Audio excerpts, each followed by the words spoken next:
قال الله تبارك وتعالى في القرآن المجيد والفرقان الحميد ورفعنا لك ذكرك صدق الله العظيم صدق صادق المصدوق عليه الصلاة والتسليم إن الله وملائكته يصلون على النبي يا أيها الذين آمنوا صلوا عليه وسلموا تسليما اللهم صل على سيدنا مولانا شفيعنا وحبيبنا يا رسول الله صلى الله عليه وسلم ومولانا محمد وعلى آله وأصحابه وأهل بيته وذريته وبارك وسلم الصلاة والسلام عليك يا رسول الله صلى الله تعالى عليه وسلم۔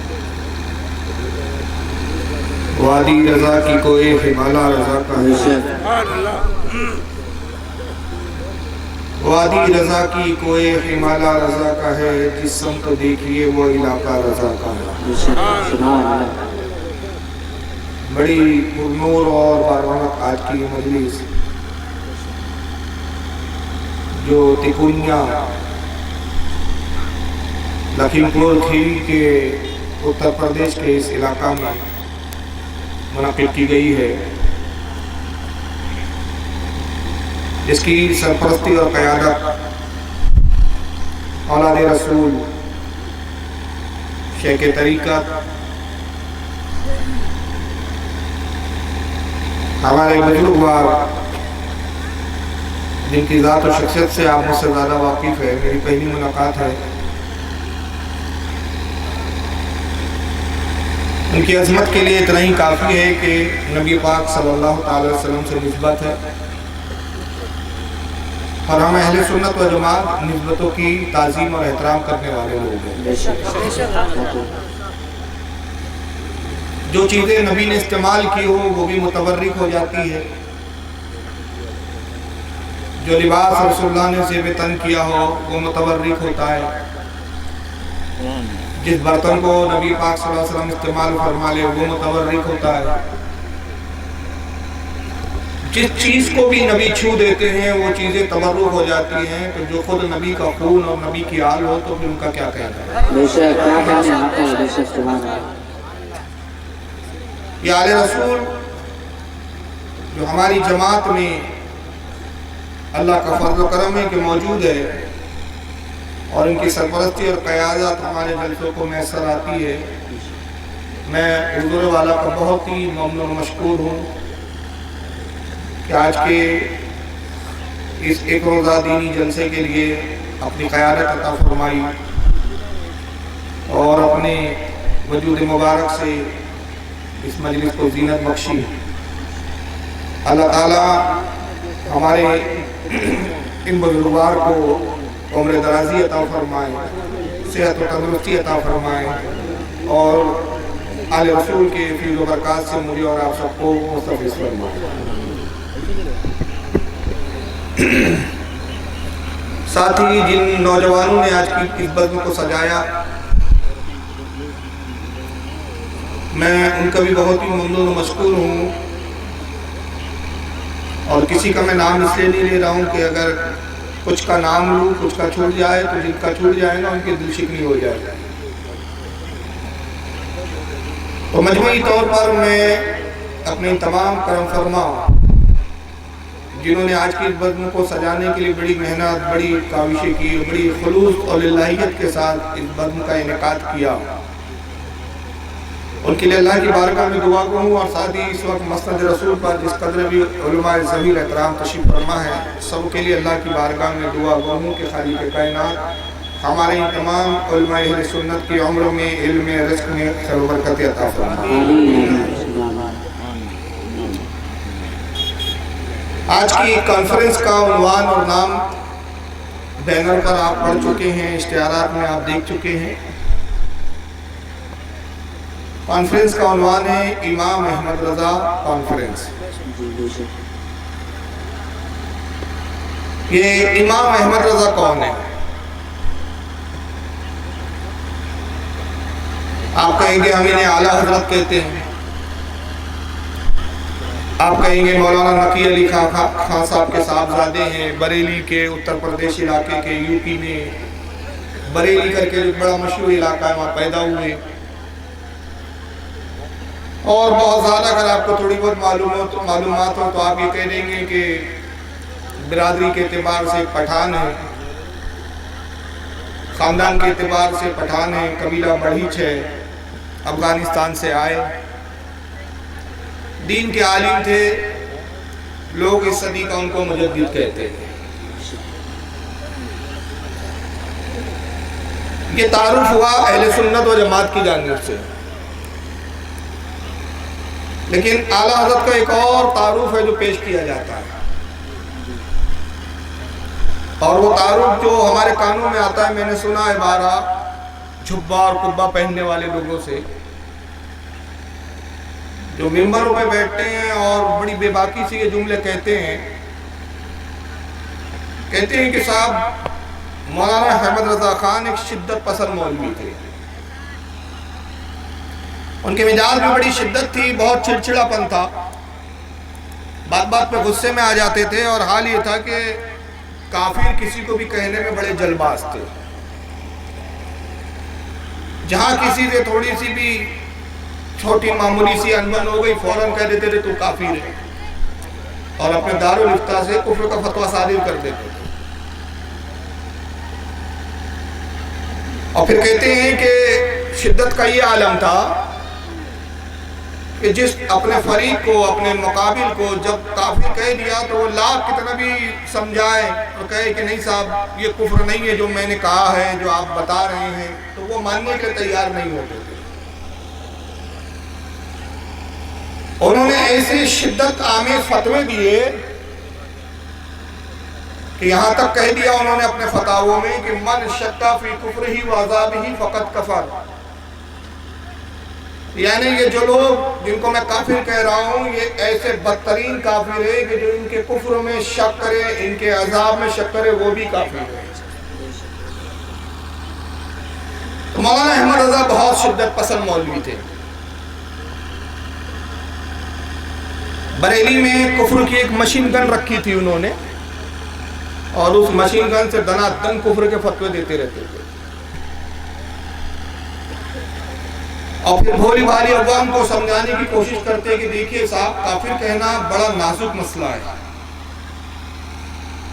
مولوی احمد رضا خان صاحب نے تو بڑے بڑے اکابرین کو کافر کہہ دیا، صاحب ایک حکیم الامت تھے، امت کے حکیم تھے، ان کو کافر کہہ دیا، ایک حجت الاسلام تھے صاحب جنہوں نے دین کی خدمت کے لیے یو پی سہارنپور میں ایک عظیم الشان مدرسہ قائم کیا، لاکھوں لوگ وہاں سے علم حاصل کر کے نکلے، فارغ التحصیل ہوئے، عالم فاضل بن کر نکلے۔ مولانا احمد رضا صاحب نے مولانا قاسم نانوتوی جیسی عظیم شخصیت جنہیں حجت الاسلام کہا جاتا تھا ان کو بھی کافر کہہ دیا۔ اس زمانے کے غوث عالم تھے جن کا نام تھا مولانا رشید احمد گنگوہی، بڑے ذی استعداد عالم تھے، بڑے قابل تھے، اور حال یہ تھا کہ ان کی قابلیت کے اس وقت بڑے بڑے علماء قائل تھے، مولانا احمد صاحب نے ان کو بھی کافر کہہ دیا۔ تو ان کا کام ہی یہ تھا بریلی کے مولانا پٹھان صاحب کا، خان صاحب جس کو چاہے کافر کہہ دیتے تھے، اور پھر کچھ بے باک تو یہ بھی کہہ دیتے کہ ارے اصل میں معاملہ کیا تھا، وہ مولانا اشرف علی تھانوی اور مولانا احمد رضا ایک ساتھ پڑھتے تھے، تو ایک دن ایسا ہوا کہ چھوٹی سی بات پر مولانا احمد رضا کو غصہ آ گیا، غصے میں کہہ دیا تو کافر، اور دارالعلوم دیوبند میں پڑھتے تھے، بھی دارالعلوم دیوبند کو چھوڑ کر آ گئے، بریلی میں آ گئے، پھر پڑھا اڑا کچھ نہیں، اپنے ابا سے ہی تھوڑا بہت پڑھ لیا، اور اس کے بعد سے لے کر مرنے تک مولوی اشرف علی تھانوی کو کہتے رہے کافر کافر کافر۔ خلیل احمد امریٹھی کو کافر کہہ دیا، ارے بھائی جنگ آزادی کے کتنے بڑے مجاہد تھے، اتنے بڑے مجاہد تھے جن کا نام تھا مولوی اسماعیل دہلوی، مولانا اسماعیل دہلوی، جو بالاکوٹ میں انگریزوں سے لڑتے لڑتے شہید ہو گئے۔ مولانا احمد رضا نے ان کو بھی نہیں چھوڑا، 70 کفر گنوا دیے ان کے لیے۔ ہاں ایک دو کفر نہیں ہے، 70 کفر ہے ان کے۔ تو پوری زندگی مولانا احمد رضا خان صاحب اپنے پٹھانی جلال کے سبب سے سارے بڑے بڑے اکابرین علماء کو، بڑے بڑے بزرگوں کو کافر بناتے رہے۔ کیا جملہ ہے؟ یہ کافر وہ کافر، سب کو کافر کہتے رہے، کافر بناتے رہے۔ میں نے کہا آپ جملہ درست کر لیجئے، گفتگو اس پر بعد میں ہوں گی کہ انہوں نے جو کفر کے فتوے دیے وہ صحیح تھے یا نہیں تھے، یہ موضوع ایک دوسرا ہے۔ لیکن آپ جملہ مولویوں کے جملہ بھی درست نہیں کہہ سکتے۔ آپ کہہ رہے کافر بناتے تھے، کافر بناتے رہے، کافر بنا دیا۔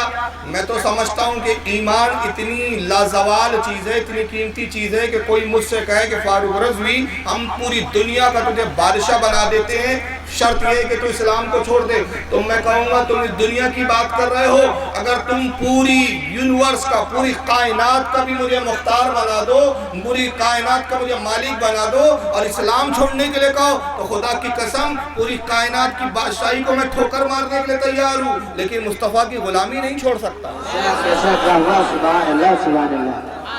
یہ ایمان بہت قیمتی چیز کا نام ہے، جہاں ساری دنیا کی نعمتیں فتح فنا ہو جاتی ہیں، وہاں سے ایمان جیسی نعمت کی ابتدا ہوتی ہے۔ تو تم مجھے کیسے کافر بنا سکتے ہو؟ تو جب مجھ جیسے شخص کو کوئی کافر بنا نہیں سکتا تو اعلیٰ حضرت پھر کسی کو کافر کیسے بناتے تھے؟ تو جملہ درست کیجئے، اعلیٰ حضرت کافر بناتے نہیں تھے، یہ مولوی گستاخی کر کے کافر ہو جاتے تھے، اعلیٰ حضرت بتاتے تھے۔ نعرہ تکبیر، نعرہ رسالت، نعرہ رسالت، نعرہ رسالت، علماء اہل سنت، علماء اہل سنت، امام احمد رضا کانفرنس، امام احمد رضا کانفرنس، نعرہ تکبیر، نعرہ رسالت۔ بناتے نہیں تھے، تم تو اپنی گستاخیوں کی بنیاد پر کافر ہو جاتے تھے، اعلیٰ حضرت صرف بتاتے تھے۔ تو اب کوئی چوری کرے تو چوری کرنے والا قصوروار ہے کہ جو چور کی پہچان لوگوں کو بتائے وہ قصوروار ہے؟ پہچان بتانے والا مجرم ہے کہ جو چوری کر رہا ہے وہ مجرم ہے؟ آپ کے گھر میں ایک شخص داخل ہوا، چوری کر رہا تھا، میں نے دیکھ لیا تو میں نے شور مچانا شروع کیا، کہا لوگوں دیکھو یہ چور ہے، پہچان لو چور ہے، تو سارے محلے والے مجھے ہی گالی بکنے لگے، کہا بیوقوف چوری کر رہا تھا کرنے دیتا، چلا کیوں رہا ہے؟ تو بتائیے سارے محلے اور بستی کے لوگ بیوقوف ہیں یا نہیں؟ تو مجھے اس بستی میں بھی بہت سارے بیوقوفوں کے بارے میں بتایا گیا کہ جیسی میں آیا تو کہا پولیس میں یا پولیس المدد فاروق رضوی صاحب کا جلسہ نہیں ہونا چاہیے، کہا کیوں؟ وہ آ کے ہماری گھر کی چوریاں بتانے والی ہیں۔ تو اب فیصلہ آپ کیجئے کہ میں چوروں کو بتاؤں گا تو میں مجرم کہ جنہوں نے چوری کی وہ مجرم؟ اعلیٰ حضرت کے بھی 2 جرم ہیں، میں تسلیم کرتا ہوں، اور ہم غلاموں کے بھی یہی جرم ہے، اس جرم کی سزا ہم بھگت رہے ہیں اور ہمیں کوئی افسوس نہیں، ہم مرنے تک یہ سزا بھگتنے کے لیے تیار ہیں۔ اعلیٰ حضرت بھی مرتے دم تک یہ سزا بھگتتے رہے، ہم بھی بھگت رہے، ہم بھی بھگتتے رہیں گے۔ 2 جرم تھے اعلیٰ حضرت کے بہت بڑے، وہ ہمارے نزدیک نہیں، ان کے نزدیک۔ وہ جرم کیا تھے؟ اعلیٰ حضرت کا پہلا جرم یہ تھا کہ اپنی جان، مال، اپنی اولاد، اپنی بیوی، بچے، ماں باپ سب سے زیادہ محبت وہ رسول اللہ سے کرتے تھے۔ وہ نبی کی عظمت کے مقابلے میں بیٹا نہیں دیکھتے تھے، نبی کی عظمت کی بات آ جائے تو وہ اپنے باپ کو نہیں دیکھتے تھے، اپنا خاندان نہیں دیکھتے تھے، انہوں نے یہ نہیں دیکھا یہ کون ہے، رشتہ دار ہے، بزرگ ہے، کس کی اولاد ہے، کون سے ولی کا بیٹا ہے، کس کا بیٹا ہے، اس سے مجھے غرض نہیں، بارگاہ رسول کا گستاخ ہے تو ہمارا نہیں، اور وفادار رسول ہے تو پھر وہ ہمارا آقا ہے۔ اور اعلیٰ حضرت نے یوں کہہ دیا، کیسے آقاؤں کا بندہ ہوں رضا،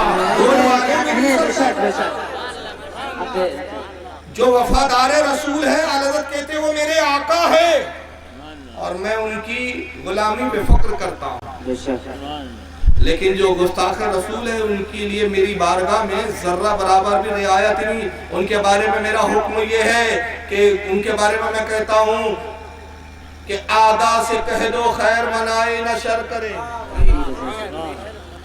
کیا شعر ہے وہ؟ وادی رضا کی نہیں بھائی، کل کے رضا. کل کہتے ہیں قلم کو.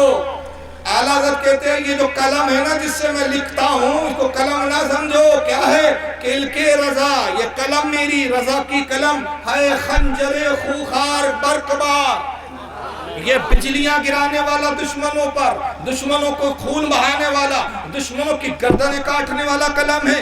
کل کے رضا ہے خنجر خوخار برقبار. آدھا سے کہو خیر منائے نہ شر کرے.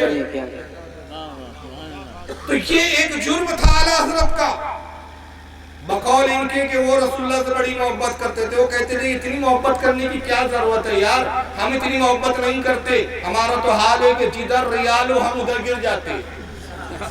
ہم تو محبت رسول کا توازن روپیے کے مال کی بنڈلوں سے دیکھتے ہیں. یہ کیسے احمد رضا خان صاحب ہے کہ جنہوں نے کہا کہ میں دولت نہیں دیکھتا عشق رسول دیکھتا ہوں، اور ایسے عشق رسول دیکھتا ہوں کہ کروں مدح اہل دول رضا. پڑے اس بلا میں میری بلا، میں گدا ہوں اپنے کریم کا، میرا دین پا رہے ہیں. ہم تو کبھی نجدیوں کے ہاتھ بکتے ہیں، کبھی انگریزوں کے ہاتھ بکتے ہیں. جو ہمیں خریدار مل جائے ہم بک جاتے ہیں. ہم تو 50,000 میں فتویٰ بھی بیچ دیتے ہیں. یہ ہر بات میں جو بول رہا ہوں سب کی دلیل ہے. یہ الگ بات ہے کہ وقت ساتھ دیں گا تو یہ دکھا بھی دوں گا. اور کوئی بدعقیدہ وہابی بولے آپ نے یہ کہا، الزام لگایا، ثبوت دیجئے، تو میں بھی رکا ہوں یا ہوں، لکھیم پور کھیری میں ہوں. آدھا سے کہو خیر منائے نہ شر کرے، میں ہوں. جلسے کے بعد ملاقات کر لیجئے، پوچھ لیجئے آپ نے جملہ کہا، اس کا ثبوت تو میں دکھاؤں گا کہ تمہارے دیوبند کے مدرسوں میں 10,000 روپے میں فتوے بکے ہیں. میڈیا کی رپورٹ کے ساتھ دکھاؤں گا، ویڈیو کے ساتھ دکھاؤں گا کہ تم نے 10,000 روپے کی شریعت کے سودا کیے. لیکن اعلیٰ حضرت کا عالم یہ تھا کہ وہ شریعت کا سودا نہیں کرتے تھے. اور دوسرا قصور ان کا کیا تھا؟ انہوں نے اپنے باپ کی عظمت کے لیے نہیں جنگ کی، انہوں نے اپنے دادا کے لیے نہیں لڑا، انہوں نے اپنی ذات کے لیے نہیں لڑا. جب بھی وہ میدان میں اترے ہیں خنجر کو لے کر، کل کے رضا کو لے کر، تو جب بھی اترے رسول اللہ کی عظمت کے لیے اترے ہیں، رسول اللہ کی ناموس کے لیے آئے. کیونکہ وہ جانتے تھے کہ جان ایمان محبت رسول ہے. اب پوری زندگی اعلیٰ حضرت فاضل بریلوی نے اسی پر زور دیا کہ محبت رسول کے مقابلے میں کسی چیز سے کمپرمائز نہیں کیا جائے گا. لوگ کہتے ہیں مسلک اعلیٰ حضرت کیا ہے؟ یہ لفظ کہاں سے لایا آپ نے؟ کیا ہے اس کی ڈیفینیشن؟ میں کہتا ہوں ایک جملے میں بتاتا ہوں آپ کو کہ مسلک اعلیٰ حضرت کہتے کس کو ہے. ایک جملے میں مسلک اعلیٰ حضرت اس زمانے میں جب ہم یہ جملہ کہہ دیتے ہیں تو اس کا مطلب یہ ہوتا ہے منشائے الہی کے مطابق، منشائے الہی کے مطابق رسول سے محبت کرنے کا نام مسلک اعلیٰ حضرت. کیا ہے مسلک اعلیٰ حضرت اور کیا ہے منشائے الہی؟ کیسے رسول سے محبت کرو؟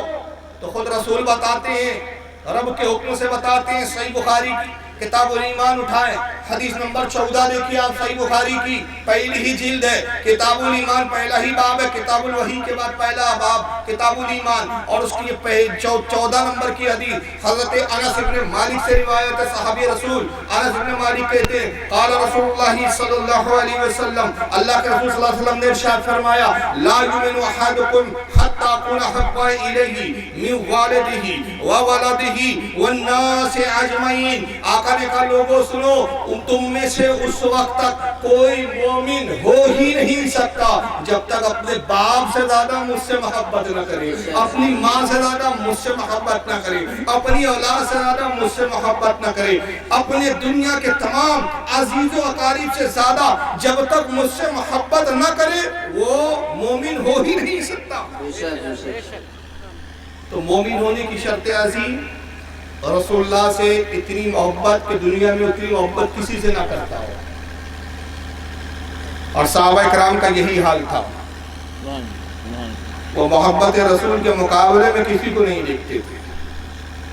تاریخ اسلام کا جائزہ لیجئے، غزوہ احد کو دیکھیے آپ۔ غزوہ احد میں آپ کو نظر آئیں گا حضرت ابو عبیدہ ابن جراح صحابی رسول ہے، اپنے باپ کافر ہے، جراح باپ کافر ہے، رسول کے مقابلے میں لڑنے آیا، بیٹا باپ کو قتل کر رہا۔ حضرت عمر رضی اللہ تعالیٰ عنہ کو دیکھیے، حضرت عمر نے اپنے چچا کو قتل کیا، حضرت علی نے اپنے ایک ماموں کو قتل کیا۔ جب بات محبت رسول کی آئی، اگر کوئی عزیز ترین رشتہ دار چاہے باپ ہو چاہے بیٹا ہو، رسول کی محبت کے مقابلے میں اگر آڑے آیا ہے، رسول کی دشمنی میں آگے آیا، صحابہ کرام نے یہ نہیں دیکھا کہ ہماری اولاد ہے، ہمارا باپ ہے، ہمارے رشتہ دار ہے، بلکہ ان کی تلواریں چلی اور گردنوں کو تنوں سے جدا کرتے ہوئے نظر آئی۔ حضرت ابو بکر صدیق کے ایک صاحبزادے حضرت ابو بکر کے صاحبزادے عبد الرحمن ابن ابو بکر غزوہ بدر میں کافروں کی طرف سے آئے، یا غالباً غزوہ احد میں جنگ کے لیے آئے، کافروں کی طرف سے تھے۔ ابو بکر صدیق رسول اللہ کی طرف سے، اور ایک موقع یہ آیا کہ دونوں باپ بیٹے آپس میں لڑ پڑے، تلواریں چلی آپس میں ایک دوسرے کی۔ عبد الرحمن ابن ابو بکر نے تلوار اتنی زوردار چلائی کیونکہ وہ جوان تھے، ابو بکر ان کے مقابلے میں باپ تھے، بوڑھے تھے، کمزور تھے، تلوار چلی، ابو بکر صدیق کی تلوار ٹوٹ گئی۔ اب بس قریب تھا کہ بیٹے کی تلوار چلتی اور باپ کی گردن تن سے جدا ہو جاتی، لیکن دیکھنے والوں نے دیکھا کہ بیٹے نے ایک نگاہ اٹھائی، مسکرایا اور وہاں سے ہٹ گیا، باپ کو قتل نہیں کیا۔ بہرحال جنگ ختم ہو گئی۔ اب بعد میں حضرت عبد الرحمن ابن ابو بکر رضی اللہ تعالیٰ عنہ اسلام لائے، مسلمان ہوئے۔ اب مسلمان ہونے کے بعد ایک دن اپنے والد ابو بکر صدیق کو یاد دلاتے ہوئے کہتے، ابا جان وہ ایک جنگ کا موقع یاد ہے آپ کو، آپ اور میں آپس میں لڑ پڑے تھے؟ کہا بیٹا مجھے اچھے سے یاد ہے۔ کہا ابا حضور پھر یہ بھی آپ کو یاد ہوگا کہ آپ کی تلوار ٹوٹ گئی تھی، میری تلوار سلامت تھی، اگر میں چاہتا تو آپ کی گردن تن سے جدا کر دیتا، آپ کو قتل کر دیتا۔ کہا ہاں بیٹا یہ ہو سکتا تھا، مگر عبد الرحمن بتاؤ تم نے اس وقت مجھے کیوں نہیں مارا؟ کہا ابا حضور صرف اس لیے نہیں مارا، جب میں نے تلوار مارنے کے لیے اٹھائی اسی لمحے میرے دل میں خیال آیا کہ آخر کیا ہوا، دشمن تو ہے مگر ہے تو باپ، اسی نے مجھے پیدا کیا ہے، انہوں نے ہی میری پرورش کی ہے، انہوں نے ہی مجھے کھلایا مجھے پلایا، انہوں نے ہی مجھے پروان چڑھایا، انہوں نے ہی تہذیب و تمدن سے مجھے آراستہ کیا، انہوں نے ہی مجھے سلیقے مند بنایا۔ جو کچھ احسان ہے باپ کا مجھ پہ بہت احسان ہے، یہ کیسے ہو سکتا ہے کہ میں باپ کو اپنے تلوار سے قتل کروں؟ آپ کی محبت، آپ کی اہمیت، آپ کا مقام میری نگاہوں کے سامنے آ گیا، اس لیے میں نے اپنی تلوار کو روک دیا۔ ابو بکر صدیق جوش میں آئے، کہا عبد الرحمن سن، وہ تیرا کفر تھا جو رشتہ داریوں کو دیکھ رہا تھا، وہ تیرا کفر تھا جو باپ کے رشتے کو دیکھ رہا تھا، خدا کی قسم معاملہ برعکس ہوتا، تلوار تیری ٹوٹ جاتی، میری سلامت ہوتی تو میں یہ نہ دیکھتا کہ تو میرا بیٹا ہے، میں یہ دیکھتا کہ رسول اللہ کا غدار ہے، میری تلوار چلتی اور تیرے گردن کو تن سے جدا کر دے۔ کہ صحابہ کا ایک عمل تھا، لیکن صحابہ کے زمانے میں بھی ایک جماعت اور تھی، اور وہ جماعت آج بھی پائی جاتی ہے، اور یہ قیامت تک یہ دو جماعتیں رہیں گی۔ ایک جماعت جو نبی سے محبت کے معاملے میں کسی سے کمپرمائز نہیں کرے گی، اور ایک جماعت وہ جو سب سے کمپرمائز کرتے ہوئے آئی ہے، کرتے رہے گی۔ اس زمانے میں اس جماعت کو کیا کہا جاتا تھا؟ آج نام بدلے ہیں، میں اس پہ ایک جملہ کہتا ہوں کہ مال پروڈکٹ وہی ہے، صرف پیکنگ بدلی ہے۔ پیکنگ سے دھوکہ مت کھائیے، اندر دیکھیے اندر ہے کیا۔ پہلے اس زمانے میں اس جماعت کا نام تھا منافق۔ یہ جماعت کا حال کیا ہوتا تھا؟ یہ نبی پاک صلی اللہ علیہ وسلم کے ساتھ ہوتے، نماز حضور کے پیچھے پڑھتے۔ بڑی مزیدار بات ہے، نماز حضور کے پیچھے پڑھ رہے ہیں، حضور کے ساتھ جہاد کر رہے ہیں، مگر جیسی رسول اللہ سے تھوڑا الگ ہوئے، موقع ملا تو حضور کی غیبت کرنا شروع کر دیتے، نبی کی خامیاں بتاتے ہیں، نبی میں عیب تلاش کرتے اور نبی کے عیب بتاتے معاذ اللہ، جبکہ رسول اللہ بے عیب پیدا کیے گئے۔ پروردگار عالم نے، نبی نے اپنے حبیب میں ایک کوئی بھی عیب نہیں پیدا کیا۔ خلقت مبرأ من کل عیب. حضرت حسان کہتے ہیں اللہ کے نبی اللہ نے آپ کو ایسا پیدا کیا کہ ہر عیب سے پاک پیدا کیا. کأنک قد خلقت کما تشاء. آپ کو ایسے پیدا کیا جیسے خود آپ پیدا ہونا چاہتے تھے, آپ کی مرضی کے مطابق پیدا کیا. لیکن یہ منافقین بہتان باندھتے, بہتان کے طور پر عیب جوئی کرتے معاذ اللہ. اور نماز کس کے پیچھے پڑھتے تھے؟ رسول کے پیچھے. کس جماعت میں نماز پڑھتے تھے؟ ایسی مقدس جماعت تھی کہ اتنی مقدس جماعت نہ اس سے پہلے کبھی روئے زمین پر آئی نہ اس کے بعد آئی گی. وہ جماعت وہ تھی جس میں مقتدی ابو بکر صدیق بھی ہوا کرتے ہیں. وہ جماعت وہ تھی جس میں مقتدی عمر فاروق ہے. جماعت وہ ہے جس میں حضرت عثمان غنی بھی ہے. جماعت وہ ہے جس میں مولا کائنات بھی ہے. اور امام کون ہے؟ جو سارے نبیوں کا امام ہے, سارے انبیاء کا امام ہے. ایسی مقدس جماعت, ایسے مقدس امام کے پیچھے یہ لوگ نماز پڑھتے ہیں. مگر قرآن کہتا ہے کہ ان کی نمازیں قبول نہیں ہیں, ان کی عبادت ہم منہ پہ مار دیں گے, ان کی عبادت کو ٹھکرا دیا جائے گا. وجہ کیا ہے؟ سوال پیدا ہوتا ہے کہ آخر یہ نبی کے پیچھے نماز پڑھ رہے ہیں لیکن نبی کے پیچھے ان کی نماز قبول کیوں نہیں ہو رہی ہے؟ یہ صحابہ کے ساتھ نماز پڑھ رہے ہیں, با جماعت نماز پڑھ رہے ہیں اور عظیم مسجد میں نماز پڑھ رہے ہیں. مسجد بھی ہماری اور تمہاری مسجدوں کی طرح نہیں. مسجد نبوی شریف ہے جہاں ایک رکعت نماز پڑھنا دوسری مسجدوں میں نماز پڑھنے سے 70 درجے زیادہ فضیلت رکھتا ہے. ایک رکعت 70 درجے فضیلت زیادہ رکھتی ہے. ایسی فضیلت والی مسجد میں ایسے افضل امام کے پیچھے ایسی مقدس جماعت کے ساتھ یہ نماز پڑھتے ہیں. اور قرآن کہتا ہے حبیب ان کی عبادت ہم ان پہ منہ پہ مار دیں گے. اے خالق کے کائنات ان کی عبادت قبول کیوں نہیں ہو رہی؟ نبی کے پیچھے عبادت قبول نہیں ہو رہی ہے. تو رب ارشاد فرماتا ہے میرے بندو تم نے سمجھا نہیں, میں عبادت تب قبول کرتا ہوں جب وہ میرے نبی کا وفادار ہو. میں عبادت تب قبول کرتا ہوں جب ایمان ہو, اور اگر ایمان نہ ہو تو نبی کے پیچھے نماز نہیں ہوتی. تو مجھے بتاؤ اگر کوئی بیمان ہو کر نبی کے پیچھے نماز پڑھے تو اس کی نماز نہ ہو, اور اگر تم ایماندار ہو کے اس بیمان کے پیچھے نماز پڑھو گے تو تمہاری کیسے ہو جائے گی؟ تم کہتے ہو نماز تو سب کے پیچھے ہو جاتی ہے. یہ منافقین کا طبقہ تھا, ان کی بولی وہی ہوتی تھی جو میں بتاؤں گا کہ منافقین اس دور میں لفظ منافقین آیا اور سورہ منافقون نازل ہوئی ان کے بارے میں. اور آج وہی طبقہ نام بدل دیا ہے, پیکنگ بدلی ہے. نماز تو وہ بھی پڑھتے تھے, نماز یہ بھی پڑھتا ہے. جہاد وہ بھی کرتے تھے نبی کے ساتھ جا کر. یہ تو اتنے بڑے جہادی ہیں کہ انہوں نے جہادی کوئی تنظیم ہی بنا رکھی ہے. طالبان, جیش محمد, لشکر قہر, القاعدہ, لشکر طیبہ, داعش, ISI, ایک دو نہیں دنیا بھر کی ٹیررسٹ تنظیمیں جہاد کے نام پہ بنا رکھی. اتنے بڑے مجاہد, پیکنگ بدلی ہے, مال وہی ہے, بولی وہی, عقیدہ وہی جو اس دور کے منافق کے کہا تھا. جہاد وہ بھی کرتے تھے لیکن بولی وہی تھی. آج کے منافق کی بھی بولی وہی ہے. اور کیا تھی؟ میں ایک واقعہ آپ کے سامنے پیش کر رہا ہوں. اللہ کے نبی صلی اللہ تعالی وسلم ایک سفر میں, ساتھ میں صحابہ کی بھی جماعت ہے اور یہ منافقین بھی نبی کے ساتھ ہی رہتے تھے, نبی کی صحبت میں رہتے تھے. ایک سفر میں رسول اللہ کے ساتھ ہے, یہ حضور کی اونٹنی گم ہو گئی. کیا ہوا؟ حضور کی اونٹنی گم ہو گئی. آقا نے اپنے صحابہ سے کہا جاؤ میری اونٹنی کو تلاش کرو. صحابہ اکرام گئے, اونٹنی تلاش کرنے لگے, اونٹنی کو ڈھونڈ رہے حضور کی. منافقین نے دیکھا دیکھو محمد صلی اللہ علیہ وسلم نے اپنے ماننے والوں سے کہا میری اونٹنی تلاش کرو.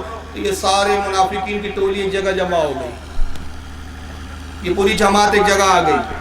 اور آنے کے بعد مذاق اڑاتے رسول کا, آپس میں کہکے لگاتے اور کہتے دیکھو محمد کی باتیں بھی کتنی عجیب ہوتی ہے. ایک طرف تو محمد کہتے ہیں کہ جنت میں کیا ہے میں سب جانتا ہوں, جنت کے منظر میری نگاہوں کے سامنے ہے, فرشتوں کا آنا جانا میں دیکھتا ہوں, فرشتوں سے میں کلام کرتا ہوں, فرشتے ہمیں نظر نہیں آتے, محمد فرشتوں کو بھی دیکھ لیتے ہیں, فرشتے ہمیں نہیں دکھائی دیتے, محمد کو نظر آتے ہیں, مردوں کی کیفیت ہم اس سے واقف نہیں, محمد مردوں کے حالات بھی قبروں کے بتاتے ہیں, قبر کے حالات بھی محمد بتا رہے ہیں. اور محمد کا یہ عالم ہے کہ آسمان کی بھی خبریں دے رہے ہیں, زمین کی تہوں کی بھی خبریں دے رہے ہیں. مگر بڑی عجیب بات ہے کہ محمد کو یہی نہیں معلوم کہ اونٹنی کہاں گم ہو گئی. اعتراض سمجھ میں آ رہا ہے کہ نہیں آپ کے؟ ایک طرف دعوے آسمان کی خبروں کے، ایک طرف آسمان کے مناظر دیکھنے کے دعوے کہ میں آسمانوں میں کیا ہو رہا ہے، فرشتوں میں کیا چلتا ہے، جنت میں کیا ہے، سب دیکھ رہا ہوں، اور اونٹنی کہاں ہے وہی نہیں دکھائی دے رہی ہے۔ اور پھر انہوں نے ایک جملہ کہا جو حدیث میں تفاسیر میں ان کا جملہ موجود ہے، انہوں نے کیا کہا، بڑا جملے پہ غور کریں اور دیکھیں کہ آج یہ کس کی بولی ہے، یہ سنی کی بولی ہے کہ کسی اور کی بولی ہے۔ انہوں نے جملہ کہا وَمَا يُدْرِي مُحَمَّدٌ بِالْغَيْبِ، وَمَا يُدْرِي مُحَمَّدٌ بِالْغَيْبِ، انہوں نے کہا محمد غیب کیا جانے، محمد کو علم غیب نہیں۔ یہ بولی کون بولتا ہے آج؟ میں نام نہیں لوں گا، مجھے تو کہا گیا نام بھی مت لو، میں نے کہا بہت اچھی بات ہے، جب پولیس ہی نہیں چاہتی ہے اسوں کے نام لو تو میں بھی کیوں لوں یار، ان کے نام بھی اتنے خراب ہے کہ پولیس والے بھی بولتے نام مت لو، یعنی نام بھی اتنے برے ہیں ان کے۔ کس کی بولی ہے آپ سمجھ لیجئے، یہ اس دور کا منافق بول رہا ہے وَمَا يُدْرِي مُحَمَّدٌ بِالْغَيْبِ، محمد غیب کیا جانے۔ اگر محمد کو غیب معلوم ہوتا، جملے سنو ان منافقوں کے، اگر محمد کو غیب کی خبریں ہوتی، غیب کے بارے میں جانتے تو اپنی اونٹنی کے بارے میں نہیں بتا دیتے۔ آج کا منافق بھی یہی بولتا ہے اگر حضور کو علم غیب تھا تو ان کی بیوی پہ تہمت لگی کیوں نہیں بتا دیا، میری بیوی پاک دامن ہے، بی بی عائشہ کا ہار گم ہو گیا، ہار ڈھونڈ رہے تھے تو کیوں نہیں بتا دیا، ڈھونڈنے کی ضرورت نہیں، اونٹ کے نیچے ہے میں جانتا ہوں بتا دیتا ہوں۔ محمد کے گھر پہ کسی نے دروازہ کھٹکھٹایا تو حضور نے پوچھا کون، اگر معلوم ہوتا تو کون کیوں کہتے۔ یہ عقل کے گھوڑے دوڑاتا ہے۔ جب منافقین نے یہ کہا تو ایک صحابی تھے حضرت زید ابن ارقم، انہوں نے سن لیا ان کی بات، اور آنے کے بعد انہوں نے سنا تو حضور کی خدمت میں آئے، کہا اللہ کے نبی وہ چند ٹولہ بیٹھا ہوا ہے چلا چلی کرنے والا، سمجھ رہے نا، اور وہ کہتا ہے وَمَا يُدْرِي مُحَمَّدٌ بِالْغَيْبِ، محمد غیب نہیں جانتے۔ اللہ کے نبی وہ آپ کے غیب کے علم کا انکار کرتے اور مذاق اڑاتے، ہنس رہے ہیں، کہکہے لگا رہے ہیں۔ اللہ کے نبی نے فرمایا بلاؤ ان کو۔ صحابہ گئے، بلایا، کہا چلو رسول بلاتے ہیں۔ آیا، کیا بات ہے؟ انہوں نے کہا کیا تم یہ کہتے ہو کہ میں غیب نہیں جانتا؟ اللہ کی قسم، رب کائنات کی قسم، میرے رب نے مجھے وہ علم دیا کہ میں زمین کے چپے چپے کو جانتا ہوں، زمین کے ذرے ذرے کو جانتا ہوں، لیکن اگر میری اونٹنی گم ہوئی اور میں کہتا ہوں تلاش کرو، تو جب میں کسی بات کا حکم دیتا ہوں تو اس میں کچھ حکمتیں ہوا کرتی ہے، اللہ کی اور میری کچھ مرضی ہوا کرتی ہے، اس کی حکمتوں کو تم نہیں جانتے، مگر سنو اب تم نے میرے علم غیب پر اعتراض کیا، خدا کی قسم میں جانتا ہوں کہ میری اونٹنی کہاں ہے۔ آئے میرے صحابیوں، جاؤ ان منافقوں کو ساتھ میں لو اور ساتھ میں جا کر دیکھو فلاں وادی کے اندر، ان وادیوں میں جو جھاڑیاں ہیں، ان جھاڑیوں کے درمیان میں میری اونٹنی اور جھاڑیوں کو کھا رہی ہے۔ میں جانتا ہوں کہاں ہے، لیکن میں نے کہا تلاش کرو تو کچھ حکمت ہو۔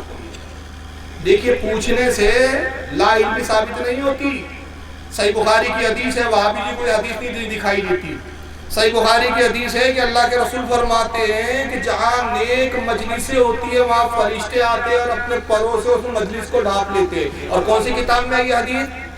صحیح بخاری میں، جو کسی کا باپ کسی کا کوئی انکار نہیں کر سکتا۔ جب مجلس ختم ہوتی ہے فرشتے اللہ کی بارگاہ میں حاضر ہوتے اور اب ارشاد فرماتا ہے کہاں سے آ رہے ہو؟ تب بولو وہاں بھی نہیں، اللہ کو بھی نہیں پتا کہاں سے آ رہے ہیں۔ تو پوچھنا کیا نامعلوم ہونے کی دلیل ہوتی ہے؟ نہیں، معلوم ہوتا ہے، لیکن چاہتا یہ ہے جاننے والا کہ بھائی تو اپنی زبان سے بتا، میں تیری زبان سے سننا چاہتا ہوں۔ تو فرشتے کہتے ہیں پروردگار ہم فلاں مجلس سے آ رہے ہیں۔ اللہ ارشاد فرماتا ہے میرے بندے کیا کر رہے تھے؟ لیجیے اللہ کو یہ بھی نہیں پتا کیا کر رہے تھے۔ فرشتے کہتے ہیں رب قدیر وہ تیرا ذکر کر رہے تھے، تیری جنت کا ذکر کر رہے تھے، تیری دوزخ کا ذکر کر رہے تھے۔ اللہ فرماتا ہے میری جنت کو انہوں نے دیکھا، میری دوزخ کو دیکھا، مجھے دیکھا؟ فرشتے کہتے ہیں پروردگار نہیں دیکھا۔ کیا اللہ کو نہیں معلوم کہ بندوں نے اس کو نہیں دیکھا؟ ارے بھائی کائنات میں کوئی ایسی ہستی ہے اللہ کے رسول کے علاوہ جس نے خدا کو دیکھا ہو؟ تو اللہ کو نہیں معلوم کہ کسی نے نہیں دیکھا، پھر بھی پوچھ رہا کیا انہوں نے مجھے دیکھا؟ فرشتے کہتے نہیں دیکھا. کیا جنت دیکھی میری؟ اللہ نہیں دیکھی. کیا میری دوزخ دیکھی؟ مولا نہیں دیکھی. اگر مجھے دیکھتے، میری جنت دیکھتے، میری دوزخ دیکھتے، کیا کرتے؟ اے خالق کائنات، جنت دیکھ لیتے، جنت کی طلب میں عبادتوں میں مشغول ہو جاتے. جہنم دیکھتے، تیری پناہ چاہتے، اور اگر تیرا دیدار کر لیتے، دنیا اور مافیا سب کو بھول جاتے، سب کو فراموش کر دیتے. رب فرماتا ہے اچھا اتنی محبت سے ذکر کر رہے تھے، اتنی دل جمعی کے ساتھ ذکر کر رہے تھے.